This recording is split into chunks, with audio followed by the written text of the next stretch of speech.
Good morning Odisha. आज होची मार्च 11 तारिख बुधवार। चलतु केतोटी देश विदेश खबर उपरे नजर पकाइबा।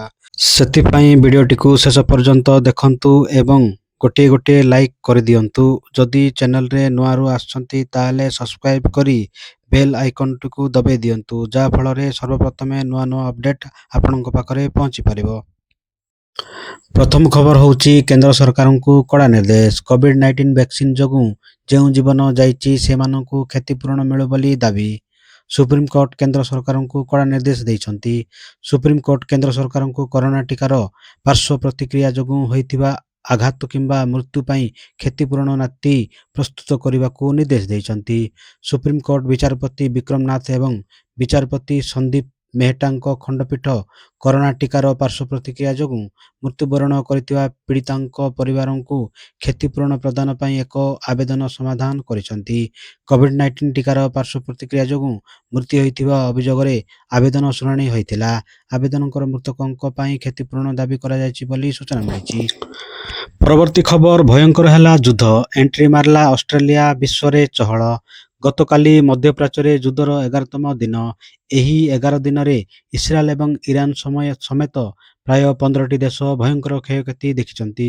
ଇରାନର ଭିତ୍ତିଭୂମିକୁ ନଷ୍ଟ କରିବା ପରେ ଇସ୍ରାଏଲ ଏବଂ ଆମେରିକା ଇରାନର ତୈଳ ଢିପ ଏବଂ ରିଫାଇନାରୀ ଉପରେ ବୋମା ପକାଇ ପ୍ରଚଣ୍ଡ କ୍ଷତି ଘଟାଇଛି। ବର୍ତ୍ତମାନ ଆମେରିକା ଇରାନର ପରମାଣୁ ସ୍ଥାନଗୁଡ଼ିକୁ କବ୍ଜା କରିବା ଏବଂ ସମୁଦ୍ର ୟୁରାନିୟମ୍ ଜବତ କରିବା ପାଇଁ ସୈନ୍ୟ ପଠାଇବାକୁ ପ୍ରସ୍ତୁତ ହେଉଛି। ଅର୍ଥାତ୍ ଆମେରିକା ଗୋଟିଏ ପରେ ଗୋଟିଏ ଲକ୍ଷ୍ୟ ପୂରଣ କରୁଛି। 9 ଦିନିଆ ଯୁଦ୍ଧରେ 1700 ଲୋକର ପ୍ରାଣ ହରାଇଥିଲେ ବୋଲି ସୂଚନା ମିଳିଛି। 65ଟି ସ୍କୁଲ ଏବଂ 14 ଚିକିତ୍ସା କେନ୍ଦ୍ର ଧ୍ୱଂସ ପାଇଥିଲା ବୋଲି ସୂଚନା ମିଳିଛି। ଏହା ସହିତ ଆମେରିକାର ଥାର୍ଡ ପ୍ରତିରକ୍ଷା ପ୍ରଣାଳୀ, ଇରାନର ତୈଳ ଢିପ ଏବଂ ରିଫାଇନାରୀ ଏବଂ ଆରବ ଦେଶଗୁଡ଼ିକର ଭିତ୍ତିଭୂମି କ୍ଷତିଗ୍ରସ୍ତ ହୋଇଛି। ତେବେ ଏହାରି ଭିତରେ ଯୁଦ୍ଧକୁ ଏଣ୍ଟ୍ରି ମାରିଛି ଅଷ୍ଟ୍ରେଲିଆ। ଅଷ୍ଟ୍ରେଲିଆ ପ୍ରଧାନମନ୍ତ୍ରୀ ଆଣ୍ଟୋନି ଆଲବାନି ମଧ୍ୟପ୍ରାଚ୍ୟକୁ ସାମରିକ ସହାୟତା ଘୋଷଣା କରିଛନ୍ତି ବୋଲି ସୂଚନା ମିଳିଛି। ପରବର୍ତ୍ତୀ ଖବର, ଟ୍ରେନ୍ ଆଗକୁ ଡେଇଁ ଶାଳୀବେଣୀଙ୍କ ଆତ୍ମହତ୍ୟା। ବାଲେଶ୍ୱର ଜଳେଶ୍ୱର ରେଳ ଷ୍ଟେସନ ନିକଟରେ ଅଘଟଣ। ବାଲେଶ୍ୱର ଜଳେଶ୍ୱର ରେଳ ଷ୍ଟେସନ ଦକ୍ଷିଣ ପୂର୍ବ କେବିନ ନିକଟରେ ଅଘଟଣ ଘଟିଛି। ବାଲେଶ୍ୱର ଆଡ଼କୁ ଯାଉଥିବା ଏକ ପାସେଞ୍ଜର ଟ୍ରେନ୍ ଆଗକୁ ଡେଇଁ ଆତ୍ମହତ୍ୟା କରିଥିବା ସୂଚନା ମିଳିଛି। ଜଳେଶ୍ୱର ଥାନା ରାଜପୁର ଗାଁର ବିଜୟ ସାହୁ ଓ ବାଲିଆପାଳ ଥାନା ଅଞ୍ଚଳର ବିଜୟଙ୍କ ଶାଳୀ ସଂଯୁକ୍ତା ସାହୁ ଡେଇଁ ଆତ୍ମହତ୍ୟା କରିଛନ୍ତି। ରେଳବାଇ ପୁଲିସ ଶବ ଜବତ କରି ତଦନ୍ତ ଜାରି ରଖିଛି। ରାଜପୁର ଗାଁର ବିଜୟ ସାହୁ ନାମକ ଯୁବକ ଗତକାଲି ବାଲିଆପାଳ ଥାନା ଅଞ୍ଚଳ ନିଜ ଶାଳୀ ସଂଯୁକ୍ତା ସାହୁଙ୍କୁ ନେଇ ଘରକୁ ଯାଇଥିବା ବେଳେ କୌଣସି କଥାକୁ ନେଇ ବଚସା ହୋଇଥିଲା। ଏହାପରେ ଦୁହେଁ ଏକାଠି ଟ୍ରେନ୍ ଆଗକୁ ଡେଇଁ ପଡ଼ିଥିବା ସୂଚନା ମିଳିଛି।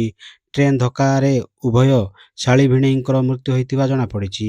ଖବର ପାଇ ରେଳବାଇ ପୁଲିସ ଘଟଣାସ୍ଥଳରେ ପହଞ୍ଚି ଶବ ଜବତ କରି ତଦନ୍ତ ଜାରି ରଖିଛି ବୋଲି ସୂଚନା ମିଳିଛି। ପରବର୍ତ୍ତୀ ଖବର, ଏଣିକି ମହିଳାଙ୍କୁ ସୁରକ୍ଷା ଦେବ ବିଏସ୍ଏନ୍ଏଲ୍, ସାଜିବ ରକ୍ଷା କବଚ। ମହିଳାମାନଙ୍କୁ ପ୍ରାୟତଃ ସର୍ବସାଧାରଣରେ ସେମାନଙ୍କର ମୋବାଇଲ ନମ୍ବର ସେୟାର କରିବାକୁ ପଡ଼ିଥାଏ, ଯାହା ସେମାନଙ୍କର ଗୋପନୀୟତା ପ୍ରତି ଚିନ୍ତା ସୃଷ୍ଟି କରିଥାଏ। ବିଶେଷ କରି ଯେତେବେଳେ ସେମାନଙ୍କର ମୋବାଇଲ ଫୋନ୍ ରିଚାର୍ଜ କରାଯାଏ। ଦୋକାନୀ କିମ୍ବା ଖୁଚୁରା ଦୋକାନରେ ସେମାନଙ୍କର ନମ୍ବର ସେୟାର କରିବାର ଅନେକ ମହିଳାଙ୍କ ପାଇଁ ଅସ୍ୱସ୍ତିକର ପରିସ୍ଥିତି ସୃଷ୍ଟି କରିପାରେ। ଏହି ସମସ୍ୟାକୁ ଧ୍ୟାନରେ ରଖି ସରକାରୀ ଟେଲିକମ୍ କମ୍ପାନୀ ଭାରତ ସଞ୍ଚାର ନିଗମ ଲିମିଟେଡ୍ କବଚ ନମ୍ବର ନାମକ ଏକ ନୂତନ ବୈଶିଷ୍ଟ୍ୟ ପ୍ରଚଳନ କରିଛି। ଏହି ଫିଚରଟି ଅନ୍ତର୍ଜାତୀୟ ମହିଳା ଦିବସ ପାଳନ ପାଇଁ ଲଞ୍ଚ କରାଯାଇଥିଲା। କମ୍ପାନୀ ଅନୁଯାୟୀ ଏହି ଫିଚରଟି ମହିଳାଙ୍କ ପାଇଁ ମୋବାଇଲ ନମ୍ବରଗୁଡ଼ିକୁ ସୁରକ୍ଷିତ ରଖିବାରେ ସାହାଯ୍ୟ କରିବ ଏବଂ ସେମାନଙ୍କ ବ୍ୟକ୍ତିଗତ ସୂଚନାର ଅନାବଶ୍ୟକ ସେୟାରକୁ ରୋକିବ ବୋଲି ଜଣାପଡ଼ିଛି। ପରବର୍ତ୍ତୀ ଖବର, ଜାହାଜ କଥା ଛାଡ଼, ହର୍ମୁଜକୁ ଗୋଟିଏ ଲିଟର ତେଲ ମଧ୍ୟ ଛଡ଼ାଯିବ ନାହିଁ। ଟ୍ରମ୍ପଙ୍କୁ କଡ଼ା ଜବାବ ଦେଲା ଆଇଆର୍ଜିସି। ତେଲ ଯୋଗାଣ ବାଧାପ୍ରାପ୍ତ ହେଲେ ଆମେରିକା ରାଷ୍ଟ୍ରପତି ଡୋନାଲ୍ଡ ଟ୍ରମ୍ପ ଇରାନ ଉପରେ ବଡ଼ ଧରଣର ଆକ୍ରମଣ କରିବାକୁ ଧମକ ଦେଇଥିଲେ। ଏହାର ଏବେ ଇରାନ ଦେଉଛି।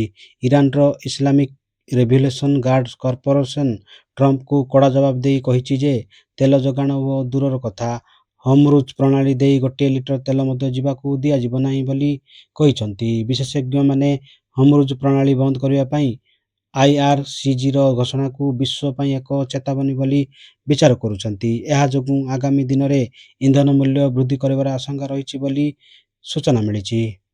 ପରବର୍ତ୍ତୀ ଖବର ତୃତୀୟ ବିଶ୍ୱଯୁଦ୍ଧ ଆରମ୍ଭ। ଯୁଦ୍ଧକୁ ଡେଇଁଲା ପାକିସ୍ତାନର ବନ୍ଧୁ ରାଷ୍ଟ୍ର ତୁର୍କୀ ଏବେ ଇରାନ ବିରୋଧରେ ଇସ୍ରାଏଲ ଏବଂ ଇରାନ ମଧ୍ୟରେ ଚାଲିଥିବା ମଧ୍ୟପ୍ରାଚ୍ୟ ବିବାଦରେ ସକ୍ରିୟ ଭାବରେ ସାମିଲ ହେବାକୁ ନିଜର ଅଭିପ୍ରାୟ ପ୍ରକାଶ କରିଛି।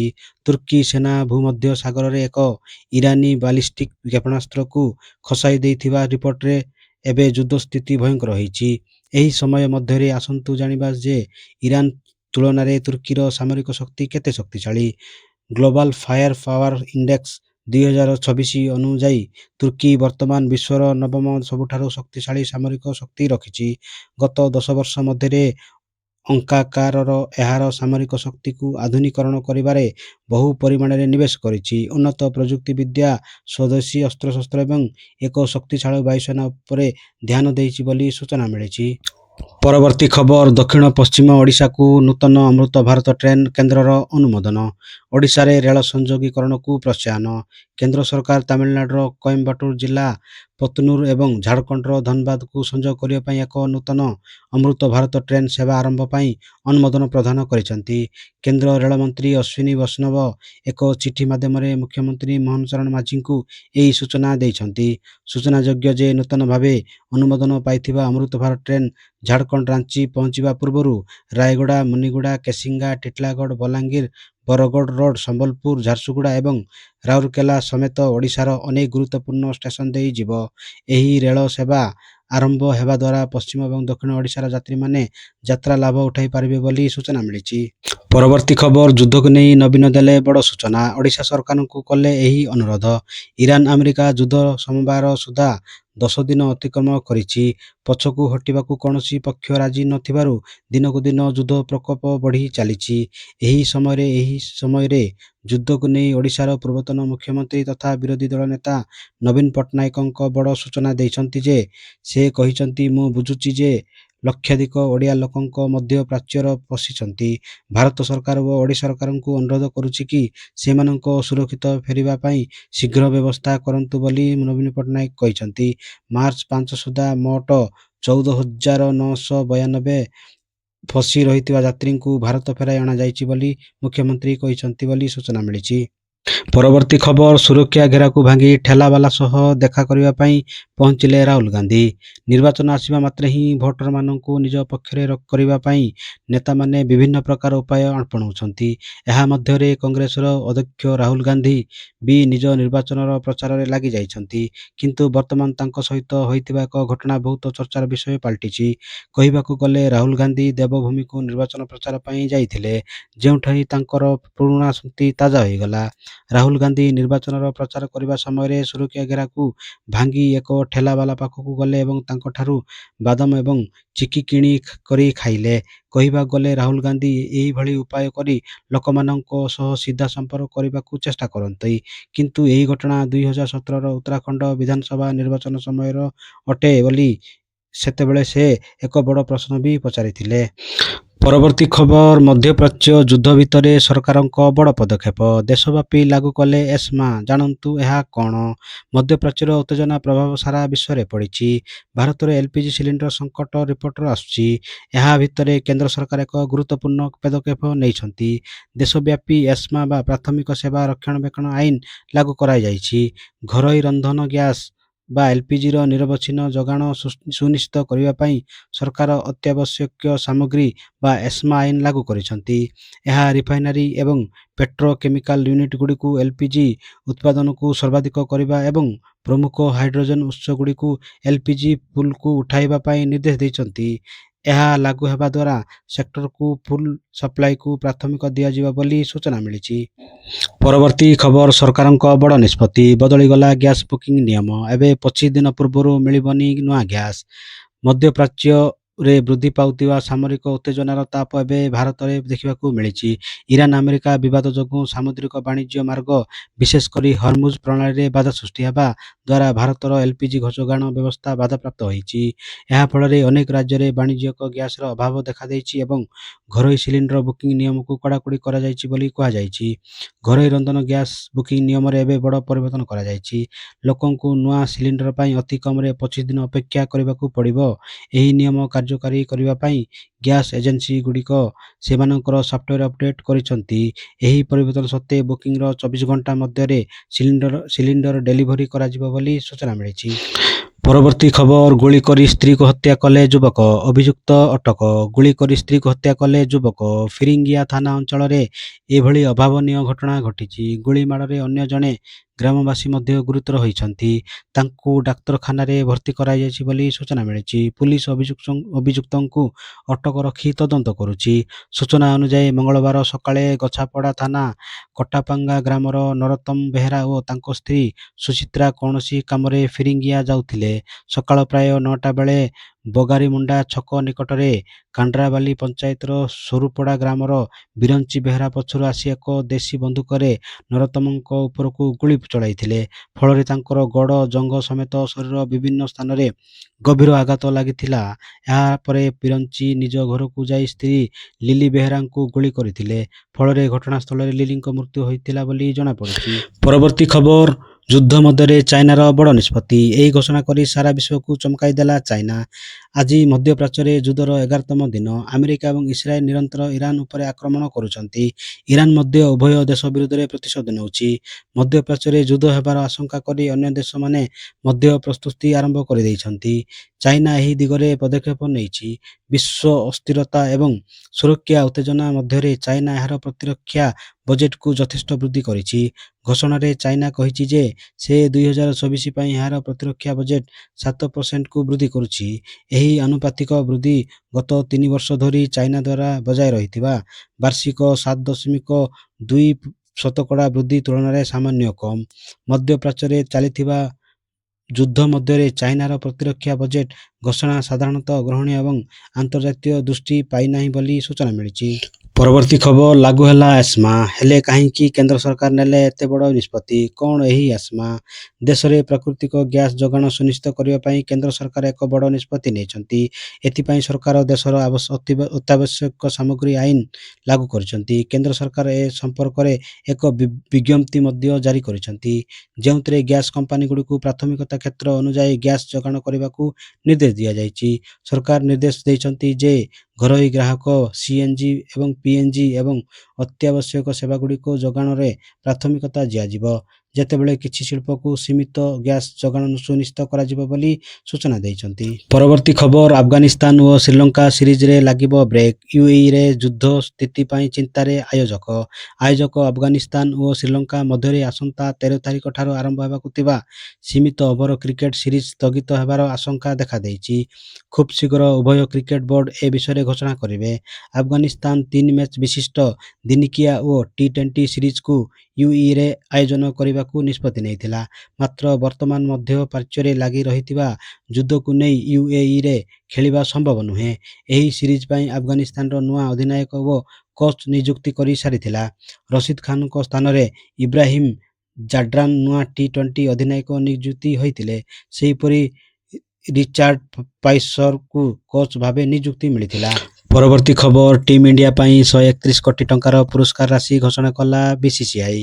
ଭାରତୀୟ କ୍ରିକେଟ କଣ୍ଟ୍ରୋଲ ବୋର୍ଡ ବା ବିସିସିଆଇ ଆଇସିସି ପୁରୁଷ ଟି20 ବିଶ୍ୱକପ୍ 2026 ବିଜୟ ପରେ ଟିମ୍ ଇଣ୍ଡିଆ ପାଇଁ 131 କୋଟି ଟଙ୍କାର ଏକ ବିଶାଳ ଆର୍ଥିକ ପୁରସ୍କାର ଘୋଷଣା କରିଛି। ସୂର୍ଯ୍ୟକୁମାର ଯାଦବଙ୍କ ନେତୃତ୍ୱରେ ଟିମ୍ ଇଣ୍ଡିଆ ନିଜ ଘରୋଇ ମାଟିରେ ଟି20 ବିଶ୍ୱକପ୍ ଫାଇନାଲ ବଜାୟ ରଖିବାରେ ସଫଳ ହୋଇଛି। ଏହି ଟୁର୍ଣ୍ଣାମେଣ୍ଟ ଇତିହାସରେ ନିଜ ଟାଇଟଲ ବଜାୟ ରଖିବାର ଭାରତ ବିଶ୍ୱର ପ୍ରଥମ ଦଳ ପାଲଟିଛି। କେବଳ ସେତିକି ନୁହେଁ, ଏହି ବିଜୟ ସହ ଭାରତ ରେକର୍ଡ ତୃତୀୟ ଥର ପାଇଁ ଟି20 ବିଶ୍ୱକପ୍ ଜିତିଛି। ଏହା ପୂର୍ବରୁ 2024 ମସିହାରେ ରୋହିତ ଶର୍ମାଙ୍କ ନେତୃତ୍ୱରେ ବିଶ୍ୱକପ୍ ଜିତିବା ପରେ ବିସିସିଆଇ ଭାରତୀୟ ଦଳକୁ 125 କୋଟି ଟଙ୍କା ପୁରସ୍କାର ପ୍ରଦାନ କରିଥିଲା। ଏଥର ଏହି ପୁରସ୍କାର ରାଶିରେ ଆହୁରି 6 କୋଟି ଟଙ୍କା ବୃଦ୍ଧି କରାଯାଇ 131 କୋଟି ଟଙ୍କା ମଞ୍ଜୁର କରାଯାଇଛି ବୋଲି ସୂଚନା ମିଳିଛି। ପରବର୍ତ୍ତୀ ଖବର, ପିପିଏଫ୍ ଓ ସୁକନ୍ୟା ସମୃଦ୍ଧି ନିବେଶକଙ୍କ ପାଇଁ ଡବଲ୍ସ ଖୁସି ଖବର। 31 ମାର୍ଚ୍ଚରେ ଆସିବ ବଡ଼ ଅପଡେଟ୍। ଯଦି ଆପଣ ଆପଣଙ୍କର ଭବିଷ୍ୟତର ଆବଶ୍ୟକତାକୁ ଦୃଷ୍ଟିରେ ରଖି ଇପିଏଫ୍ ଏବଂ ସୁକନ୍ୟା ସମୃଦ୍ଧି ଯୋଜନାରେ ମଧ୍ୟ ନିବେଶ କରିଛନ୍ତି, ତେବେ ଏହି ଖବର ଆପଣଙ୍କ ପାଇଁ ଉପଯୋଗୀ। ହଁ, ନିବେଶକମାନେ ଖୁବ୍ ଶୀଘ୍ର ସରକାରଙ୍କ ଠାରୁ ଗୋଟିଏ ନୁହେଁ ବରଂ 2ଟି ଭଲ ଖବର ପାଇବେ ବୋଲି ସୂଚନା ମିଳିଛି। ଏହି 2ଟି ସରକାରୀ ଯୋଜନା ଗୁରୁତ୍ୱପୂର୍ଣ୍ଣ ସୁଧ ହାର ପ୍ରଦାନ କରେ। ପିପିଏଫ୍ ଏବଂ ସୁକନ୍ୟା ସମୃଦ୍ଧି ଯୋଜନାରେ ନିବେଶକମାନେ ମାର୍ଚ୍ଚ 31, 2024ରେ ଦୁଇଟି ଭଲ ଖବର ଦେଇପାରନ୍ତି। ପ୍ରଥମ ଭଲ ଖବର ସେମାନଙ୍କ ନିବେଶ ଉପରେ ସେମାନଙ୍କ ଆକାଉଣ୍ଟରେ ଜମା ହୋଇଥିବା ସୁଧ ସମ୍ପର୍କରେ। ଦ୍ୱିତୀୟ ଭଲ ଖବର ତ୍ରୈମାସିକ ସୁଧ ହାର ସମୀକ୍ଷା ସମ୍ପର୍କ ଉପରେ। ଅର୍ଥ ମନ୍ତ୍ରାଳୟ ପ୍ରତ୍ୟେକ ତ୍ରୈମାସିକ ଶେଷ କାର୍ଯ୍ୟ ଦିବସରେ କ୍ଷୁଦ୍ର ସଞ୍ଚୟ ଯୋଜନାରେ ସୁଧ ହାର ସମୀକ୍ଷା କରେ। ଏହି ସମୀକ୍ଷା ମନ୍ତ୍ରାଳୟ ଦ୍ୱାରା ଆପଣଙ୍କ ନିବେଶ ଉପରେ ସୁଧ ମୂଲ୍ୟାଙ୍କନ ଉପରେ ଆଧାରିତ ହୋଇଥାଏ। ପରବର୍ତ୍ତୀ ଖବର 11 ଦିନରେ 11 ଦେଶକୁ ଟାର୍ଗେଟ କଲା ଇରାନ, ନେଉଛି ଖାମେନିଙ୍କ ମୃତ୍ୟୁରୁ ପ୍ରତିଶୋଧ। ଇରାନ ଓ ଆମେରିକା ଇସ୍ରାଏଲ ମଧ୍ୟରେ ଯୁଦ୍ଧ ଏବେ ଏକ ପ୍ରଳୟଙ୍କାରୀ ରୂପ ନେଇଛି। ବିଶେଷ କରି ସର୍ବୋଚ୍ଚ ନେତା ଆୟତୋଲା ଅଲି ଖେମେନିଙ୍କ ମୃତ୍ୟୁ ପରେ ଏହି ସଂଘର୍ଷ ଆହୁରି ତୀବ୍ର ହୋଇଛି, ଯାହା ଆଜି 11ତମ ଦିନରେ ପହଞ୍ଚିଛି। ଇରାନ ବର୍ତ୍ତମାନ କେବଳ ଇସ୍ରାଏଲ ନୁହେଁ ବରଂ ମଧ୍ୟପ୍ରାଚ୍ୟର ପ୍ରାୟ 11ଟି ଦେଶ ଇସ୍ରାଏଲ, ସାଉଦି ଆରବ, ସଂଯୁକ୍ତ Arab Emirates, Bahrain, Qatar, Kuwait, Iran, Oman, Azerbaijan, Cyprus ଓ ତୁର୍କୀ ଉପରେ କ୍ଷେପଣାସ୍ତ୍ର ଓ ଡ୍ରୋନ୍ ଜରିଆରେ ଆକ୍ରମଣାତ୍ମକ ଭାବରେ ଆକ୍ରମଣ କରୁଛି। ଇସ୍ରାଏଲ ମୁଖ୍ୟ ଟାର୍ଗେଟରେ ରହିଛି। ତଥାପି ଆଖପାଖର ଅନେକ ଦେଶ ଯେଉଁଠାରେ ଆମେରିକାର ସାମରିକ ବେସ୍ ରହିଛି କିମ୍ବା ଯେଉଁ ଦେଶଗୁଡ଼ିକ ଇରାନର ବିରୋଧୀ, ସେମାନେ ମଧ୍ୟ ଏହି ଆକ୍ରମଣ ଶିକାର ହେଉଛନ୍ତି। ତେବେ ଇରାନର ଏହି ଆଭିମୁଖ୍ୟ ସମ୍ପୂର୍ଣ୍ଣ ଅଞ୍ଚଳରେ ଅସ୍ଥିରତା ସୃଷ୍ଟି କରିଛି ବୋଲି ସୂଚନା ମିଳିଛି। ପରବର୍ତ୍ତୀ ଖବର ଓମ୍ ବିର୍ଲାଙ୍କୁ ପଦରୁ ହଟାଇବା ନେଇ ବିରୋଧୀଙ୍କ ଅନାସ୍ଥା ପ୍ରସ୍ତାବ। ସପକ୍ଷରେ 50 ସାଂସଦ ଦେଲେ ଭୋଟ। ଲୋକସଭାରେ ମଙ୍ଗଳବାର ବିରୋଧୀ ଦଳ ପକ୍ଷରୁ ବାଚସ୍ପତି ଓମ୍ ବିର୍ଲାଙ୍କୁ ପଦରୁ ହଟାଇବା ନେଇ ଅନାସ୍ଥା ପ୍ରସ୍ତାବ ଆଗତ କରାଯାଇଥିଲା। 50ରୁ ଅଧିକ ସାଂସଦ ଏହା ସପକ୍ଷରେ ଭୋଟ ଦେଇଥିଲେ। ଏହାପରେ ପିଟିସନ ପ୍ରସ୍ତାବ ଆଗତ କରିବାର ପରମିଶନ ଦେଇଥିଲେ। ଏବେ ଏହି ପ୍ରସ୍ତାବ ଉପରେ 10 ଘଣ୍ଟା ପର୍ଯ୍ୟନ୍ତ ଚର୍ଚ୍ଚା ଚାଲିବ। କଂଗ୍ରେସ ସାଂସଦ ଗୌରବ ଗୋଗୋଇ ବିତର୍କ ଆରମ୍ଭ କରିଥିଲେ। ସେ କହିଥିଲେ, ବଜେଟ୍ ଅଧିବେଶନ ବେଳେ ବିରୋଧୀ ଦଳ ନେତା ରାହୁଲ ଗାନ୍ଧୀଙ୍କୁ 20 ଥର ଅଟକା ଯାଇଥିଲା। ତାଙ୍କୁ ବାରମ୍ବାର ରୁଲିଂ ବୁକ୍ ଦେଖାଯାଇଥିଲା। ସେ ନିଜ ଭାଷଣରେ ଏକ ଆର୍ଟିକଲ କଥା କହିଥିଲେ। ଏହାକୁ ନେଇ ତାଙ୍କୁ ମନା କରାଯାଇଥିଲା। କିନ୍ତୁ ଶାସକ ପକ୍ଷର ସାଂସଦ ଭାରତରେ ବ୍ୟାନ୍ ହୋଇଥିବା ବହି ଗୃହରେ ଦେଖାଇଥିଲେ। ତାଙ୍କୁ କିଛି କୁହାଯାଇନଥିଲା।